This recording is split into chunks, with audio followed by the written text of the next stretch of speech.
there's a need out there, especially in today's transitory way that we live. People are everywhere, spread out, and somebody needs to be the keeper of the information. There needs to be a way to share it when it's appropriate to help keep everybody in the know and make sure that, number one, your parent or loved one is getting the best care. Talking with people about how to have a great retirement. This is the Rock Your Retirement Show. We don't talk about money, but we talk about almost everything else you need to rock your retirement. Now, here's your host, Kathy Klein. Welcome to Rock Your Retirement. This is the show where we talk about retirement lifestyle. We try not to talk about money, but we like to talk about everything else that you need to know to have a great retirement. One of those things is helping your parents stay safe at home. And that is so important for so many of my listeners. I have heard over and over again people telling me how it's so difficult to work with their parents when they're not in the same city or for whatever reason. And so I have the co-founders of ElderAdmin on the line with me, and I am so excited because they have an online service that helps store important information that you need to manage your family's care. And one of the things that I really like about this is that it can be shared with others. So let's say in the future, my sister and I might be caring for my father. Well, we would be able to share information using this online service. So James Hendrick and Michael Blevins are here today. James and Michael, welcome to the show. Thank you, Kathy. It's great to be here. I'm going to start with Michael, and then we'll move on to James. Michael, tell me a little bit about yourself and why you decided to create this service. My professional background has been in the mortgage banking business. So that's where I spent 32 years servicing loans, auditing loans, selling loans, buying loans. My world changed in 2012 when I was at work one day and I got a telephone call from Twin Cities Community Hospital, which is about 200 miles away from where I am, telling me that my mom was there, had a major stroke, and didn't remember or couldn't answer any of the questions that they were asking her. Oh my gosh, you must have been just crazy with worry. It's one of the most horrible experiences you can ever imagine. It's a time where you just completely feel lost and you don't know where to start or what to do. So what happened? Well, worry is the first thing that happens. I basically found myself in the role of her caregiver at that point without ever even having thought about that, preparing for it or anything, to that nature. And in the weeks and months that followed that, she was in a skilled nursing facility following that for 6 weeks. And then we did the 24/7 in-home care routine for about 6 months. And I found myself just always struggling to keep organized, managing her life, knowing where everything was, knowing what resources were available, or what I was going to do. At the same time, James was going through something similar with his parents. James and I, at that point, had been friends for about 20 years, so we knew each other pretty well. And I'll let him share his experience with that. But ultimately, we kind of figured out that there's a need out there, especially in today's transitory, way that we live. People are everywhere, spread out, and somebody needs to be the keeper of the information, and there needs to be a way to share it when it's appropriate to help keep everybody together, everybody in the know, and make sure that, number one, your parent or loved one is getting the best care. Okay, so the two of you formed this idea, and before we go on to the idea, James, why don't you tell us a little bit about yourself and your backstory? Thanks, Kathy. As Michael indicated, we've known each other for 20 years or so. And so with a little bit of irony, we were both going through similar situations at the same time. My mom passed several years back due to some debilitating lung disease that she had had for quite some time. And it left my dad on his own. And while he was doing well, living at his house by himself, unfortunately, about a year or so after Mom passed, Dad developed a severe case of Parkinson's.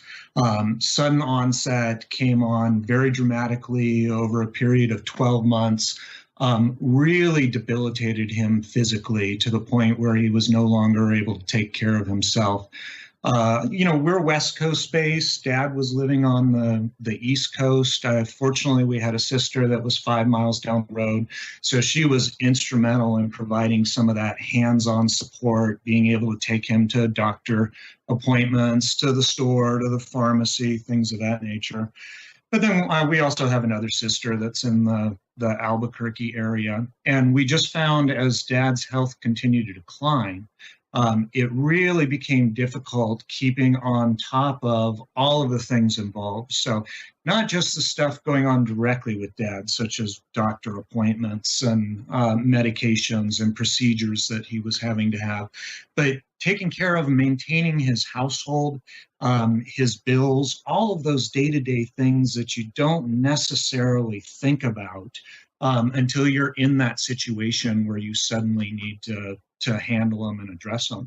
And as Michael and I were sharing experiences as, we were going through it, I know Michael was, on his own, and he was literally carrying a binder around with him with all of his mom's information as he would get calls from assisted living facilities or mom suddenly in the hospital and they needed information. And for my family, we were doing the same thing, constantly trying to arrange conference calls with myself and my two sisters to get status updates. What did the doctors have to say? What are the things that we need to take care of regarding Dad's finances, his home, his pets that needed to be taken care of? And so Michael and I began to talk and said, you know what, there's really got to be something out there that can, help these family caregivers that are out there. As you know very well, Kathy, our aging population is just continuing to grow. And as the baby boomer generations are all now moving into retirement, we're going to see those increase from 40 million, seniors in the next couple decades up to 80 or 90 million seniors. And more people are going to be taking on this role as the family caregiver. And that's really where Michael and I got together and said, you know what, we should take a look and see if we can figure out some way to help these individuals. And so you were like sitting around having a beer, or how did the idea come up? I'll say that one of the things that kind of saved me was that I had a binder that I kept with me. And years before my mom, had this stroke, I had her fill in a lot of the information. So I had her social security number. I knew who her doctor was. I had a pretty good idea what medications she was on. But what always seemed to happen is James and I might be out having that beer, and that's when I would get the phone call, right? So you get this call as you're driving down the freeway, or if you're at the movies or something, and it's a call where they want all kinds of information. And you don't want to carry that binder in your car in case it gets broken into, and that's an ID theft problem, right? Exactly. And you knew to do all this because of your experience as a mortgage broker? Is that why you thought of it? Because most people wouldn't think to have mom give them all that information before something happens. I was lucky that I worked for a company that recognized that their workforce was getting older and that they were dealing with their aging parents. And so that company actually hired a person to be a elder family resource. And so that's kind of what gave me the idea. But of course, that was a paper copy. Paper copies don't get updated easily. They're not always with you, as we just mentioned, that type of thing. I think that's amazing that your company hired somebody to handle this. I've never heard of that before. I hadn't either. And since we started this business, we're starting to see more companies. There's a large accounting firm, worldwide known, that everybody's heard of, I'm sure. Within the last 6 months, they started offering benefits to their employees to take time off to help take care of mom and dad. Wow. Is that part of the, what's that law that says you can take time off to have a child, or is that part of that law as well? It's not. Oh, it's not? No. So you to have no right to go take care of mom or dad if they've fallen and they need some additional assistance. There's no law giving you that right to do that. You could lose your job. Yeah, that's correct. It's, basically determined that your vacation time and your sick time that you need to take based on the company, that's what's allotted for taking care of parents. And, as Michael indicated, it's really nice to see more companies are starting to do it. And hopefully that trend will continue to grow as the years go by. Wow. Okay. So you both had this idea. I don't know if you came up with it over a beer or how you came up with it, but you had this idea and you had been carrying around this binder. And I know that we have a really great freebie for the listeners, and that is it's a checklist, right? The documents that you need. Mm-hmm. You can actually get that document that freebie by going to rockyourretirement.com/documents. And I highly recommend that you do download this, because it will give you an idea of, just for your own self, of the documents that you need to have, and you need to tell people where they are, because just because you have them and they're buried in the third drawer behind the bird cage that is on top of the television doesn't mean that your family is going to be able to find that, right? Yeah, and that's correct, Kathy. That's actually one of the big things that we're trying to encourage folks to do, is to communicate with family members.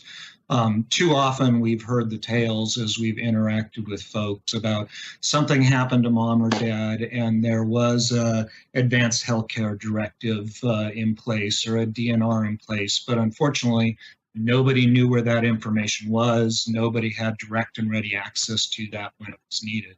And so the first thing that needs to be done is to start that conversation with mom and dad about, hey, as they age, what are those important things that they need to have available? Make sure all of the family members are connected, are informed as to where that information is located, how to access it, so that when the time comes, everybody's able to make decisions quickly. Well, that's really good advice. Okay, so let's talk about what documents are needed. So what would you say? I know there's a lot of documents on your list and they all look very good, but what would you say your top, say, 5 documents that everybody needs to have and they need to know where they are? What would you say those are? I would say number 1 is the Advanced Healthcare Directive. A power of attorney is very important. A will or trust is vital. And I think just knowing where estate planning documents are and things of that nature would be among the top of them. And, Michael, I'll even add to that, when we talk about documents, sometimes it's not even just those legal documents that you would traditionally think of. Sometimes it's having that list of medications around. What is mom or dad taking, or what is the current status of mom or dad's health? And then as things do progress, or as more involvement's needed, it's documentation relevant to insurance, whether that's home, car, life insurance, medical insurance, financial accounts. So who's, authorized to be able to access mom or dad's financial information if needed. Having all of those type of things available and having family members aware of where they're at it becomes crucial as we get older. And your checklist addresses all of this, doesn't it? It does. Yeah, that's one of the things that I really liked about that. Okay, good. Okay, so we've talked a little bit about why this is needed. We're going to take a short break, and we'll be right back with James Hendrick and Michael Blevins. How do you downsize your house when your kids are using it as a storage facility? Hi, I'm Lisa Woodruff, and I'm a professional organizer and productivity expert. So let's answer the question, how do you downsize your house when your kids are using it as a storage facility? Number 1, sort the memorabilia and other childhood treasures into each child's bedroom and out of the common living and storage areas of the home. And then number 2, the next time the kids visit, see what they can and want to take with them. Then number 3, when you are ready to downsize, actually move those items into a real storage facility. If you want, you can pay for that for a year or two as a gift for your kids, and then they can decide what they want to do with their own stuff. Check out the Organized 365 podcast for more on how to get organized as you rock your retirement. Okay, so we're back with Michael Blevins and James Hendrick with ElderAdmin, which is an online service that helps organize all of the documents that you need when you are dealing with a loved one. So James and Michael, welcome back. Thank you, Kathy. Thanks. So we talked a little bit about the business. So tell me exactly what it does. Like, why would I be interested in it? Does it fit on my phone? Do I have to go to the computer? How does it work? ElderAdmin is an online service that allows you to register your membership and then add in information that you want to track on an aging parent. So that could be mom or dad, that could be an uncle or a loved one that you're taking care of. Once you've got access to the system, you're able to log all of the pertinent information relevant to let's say mom or dad. And that could be anything from medical information like prescriptions, doctor appointments, who the primary physicians are, financial information, insurance related information, whether that's medical insurance, life insurance, car insurance, home insurance. Do you have caregivers involved, whether that's caregivers that come into the home to help out, part-time or full-time caregivers, or even if you've got mom or dad at an assisted living facility. You're able to track all of that information, manage it. The list goes on from, the important documents, a place to upload and store them, share them with family members, all the way down to what are those day-to-day things about mom and dad's life. So whether it's taking care of their financial commitments, their bills, taking care of utilities, their pets, who are the friends and neighbors that need to be contacted. We provide a service that encapsulates all of that information into one location that is easily accessible via your computer, your tablet, the phone. So when you're on the go, you always have access to that ready information. And more importantly, you're able to share that information so you can grant the other family members access so that they too can go online and find out updates or help out in the various caregiving responsibilities. Okay, so would it work for people who are like far away from their family? Like, let's say my stepmother is taking care of my dad and I just kind of want to know what's going on. Like, what if she got in a car accident? What would happen? Like, would that work for me? That's a great question. And ElderAdmin is really designed to work for whether, mom and dad are living next door or mom or dad are living across the country. It's really designed to be able to provide the assistance to anyone that has a need for it, whether you've got siblings or, in the case of Michael, he had just himself who was constantly being contacted for all of the information. ElderAdmin allows you to access it on the go. So how secure is it? I mean, I feel kind of weird about having my dad's social security number on my phone. Absolutely, Kathy. That's a big question we get all the time. We do have multiple layers of security. It starts out first with the individual that's inputting the information. You are not required to put in any information that you're not comfortable with. So much like you just mentioned, if somebody's not comfortable putting their social security number or mom or dad's social security number onto the system, they are not forced to put that. We do provide a location because oftentimes that is a number that's requested. But in the example of the social security number, we have multiple layers of security. So at the time you're submitting it through the online form, we do have a layer of security as that information comes across. We also have database level security in place. And then fields like social security number, we actually keep that type of data encrypted within the system as well. Okay, awesome. Now, could I input Dad's social security number and keep it from my sister so she can't access it? Or is it if you have access, you have access to everything? That's one of the great things with ElderAdmin is you have the ability to pick and choose which information you want to share with other family members. So let's say in the example of your sister, if there's certain things she's really good at, she's good at staying on top of the doctors and the medical information, and she's good at staying on top of the caregivers and those that are involved. But maybe your sister's not as good with her financial situation, so you don't want her to have access to, mom or dad's important financial records. When you set up access for your sister, you actually get to pick and choose what sections she has access to. And you can also choose whether or not she's got the ability to update those sections or whether or not she's got it for reference and read-only information. That sounds great. This must be hugely expensive. Actually, it is not. We offer two different types of memberships. We offer a free membership service that allows a user to go online, track information on one individual, so mom or dad. They don't have full access to all of the bells and whistles throughout the system. But then we also have a paid membership that allows you to track as many aging parents as you are looking to track. So whether that's mom and dad or mom and dad and grandparents, through the paid service, it is $9.50 a month, and you can do it as a monthly option, or through the annual option, you actually save 20%. Okay, so let's say I'm a sister wife and I have 10 other wives, so we could track everybody? Yes. I'm binge watching that show, so that's why I brought that up. Oh, that's fun.